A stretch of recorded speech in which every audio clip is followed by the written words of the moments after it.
Buenas, hoy en Cine e Historia vamos a hablar de películas sobre la Revolución Francesa. Vamos a hablar de cómo el cine representa ese momento tan importante de la historia no solamente de Francia, sino la historia del mundo. La Revolución Francesa sí es un hecho universal porque resulta que de ahí surgieron la idea de la separación de poderes, que no puede ser solamente el rey el que decida a su antojo sobre el pueblo, porque la vida le pertenecía al rey y todo le pertenecía al rey. Entonces, semejante concentración de poder en una persona es muy peligroso. Eso era el absolutismo monárquico. Entonces a Montesquieu se le ocurrió la idea de separar poderes, que hubiera un poder legislativo, un ejecutivo y uno judicial.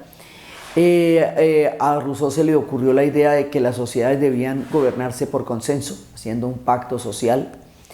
Y así, entre la Ilustración y la Revolución, fueron surgiendo las ideas de los estados de derecho y las ideas de los derechos humanos. Todo eso viene de ahí, es una construcción que viene de ese proceso. Entonces ese proceso es terriblemente actual y presente porque es en lo que vivimos y lo que tratamos de construir. Entonces, sobre eso hay varias películas. Hay una película que se llama Ridicule. Esa película muestra el grado de decadencia al que se había llegado con el absolutismo monárquico. Como el absolutismo monárquico retrataba sobre una sola figura todo el poder del Estado. Entonces se creó una cultura de corte. Y esa cultura de corte hacía que la adulación al rey y el mantenerlo entretenido fuera el criterio para que las cosas pudieran hacerse. Entonces hay un hombre que necesita secar un pantano porque el pantano está generando un problema de salubridad enorme sobre una comunidad que necesita secar el pantano. Pero para secar el pantano se tiene que meter a la corte, y para meterse a la corte tiene que caerle bien al rey, pero para que le caiga bien al rey lo tiene que recibir el rey. Y en esta banalidad, y en esta mano de pelucas, y en esta mano de maquillajes, y en esta mano de pompas, y en esta mano de superficialidades, se hunden los proyectos del Estado de un pueblo que necesitaba urgentemente ser atendido. Y el tipo se da cuenta que no puede hacer nada con esa nata burocrática y banal que mediaba entre el pueblo y el rey. Entonces decide secar el pantano porque de aquí a que el rey se entere. Y es, digamos, como mostrando esa nata de banalidad que en ese momento permeaba sobre Francia, cuando el pueblo necesitaba realmente un gobierno para el pueblo y estaba totalmente desatendido. Eso con respecto a la situación que en ese momento se estaba viviendo. Respecto a la revolución misma, hay una película tremenda, tal vez una de las obras más ingeniosas de Andrzej Wajda, el gran director de cine polaco, que fue el que hizo El hombre de hierro y El hombre de mármol, y él hizo una película que se llama Danton, y es con Gérard Depardieu, y Gérard Depardieu hace el papel de Danton y hace el papel de este personaje que está siendo, digamos, como el ideólogo de la revolución, y lo pone en contraparte con Robespierre y muestra cómo Robespierre se va enajenando en su propio delirio de poder y cómo termina haciendo aquello que él precisamente dijo que no se podía hacer, estaba contra la pena de muerte, pero termina siendo pues un régimen del terror. Y es como, digamos, esas fisuras y esas graves contradicciones en la revolución y la revolución misma y las ideas.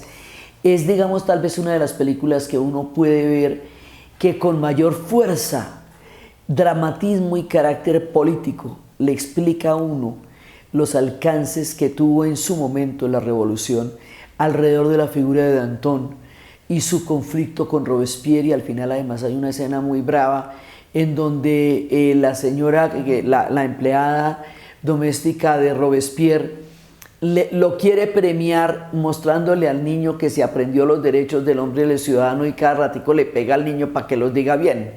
Entonces, eso es una escena, digamos, de una contradicción muy fuerte. Esa es la película para entender la dinámica propia de la revolución, lo que significó hacerla, y es magistral. Ridicule es la película para entender hasta dónde se había llegado a un nivel de superficialidad que ya era totalmente incompatible con la necesidad real de un pueblo de ser gobernado, de ser atendido, de ser escuchado por una nobleza que hace mucho tiempo había perdido la noción misma de que ellos eran el Estado y que el Estado no podía estar en manos de esto de esa manera. Y no deja de ser interesante mirar la María Antonieta de Francis Ford Coppola, porque la María Antonieta de Francis Ford Coppola no la muestra como una figura banal y desentendida de un poder, como la historia la situó en medio del odio que ella llegó a simbolizar en un momento dado en la pérdida total de brújula de lo que llegó a ser el absolutismo frente al proceso de la revolución, sino que la muestran como una reina adolescente austriaca que venía de otra cultura, de otra corte, de otras costumbres, y es entregada a la corte francesa como eran entregadas las mujeres en esa época, que eran el intercambio en las coronas de los diferentes poderes, eran una moneda de poder, eran los matrimonios, y las mujeres el pago. María Antonieta va a ser entregada así, una reina adolescente que viene del mundo austriaco, y va a ser entregada a los franceses en el contexto más delicado de la historia.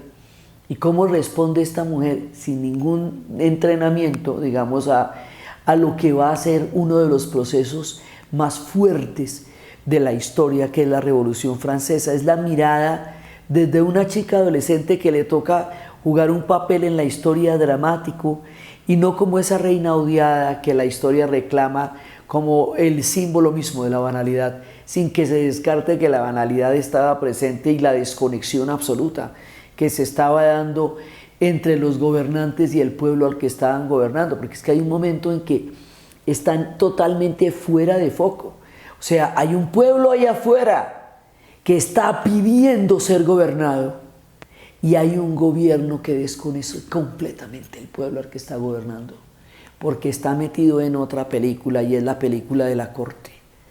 Y esa película de la corte, tan adornada de vanidad, se vuelve como una burbuja en donde desconocen por completo quién era y cuál era la Francia a la que estaban gobernando.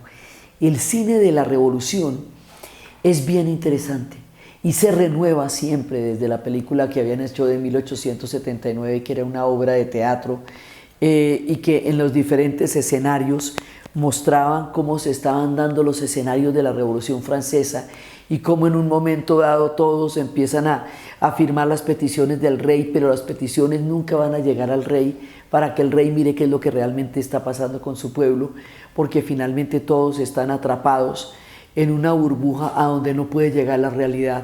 La realidad corría por otro lugar. El cine de la Revolución Francesa vale la pena mirarlo, porque al mirarlo se recorren los espacios por los corredores de la historia donde se transformó el mundo para crear lo que hoy son los estados de derecho. Entonces, hoy en Cine e Historia, el cine de la Revolución Francesa.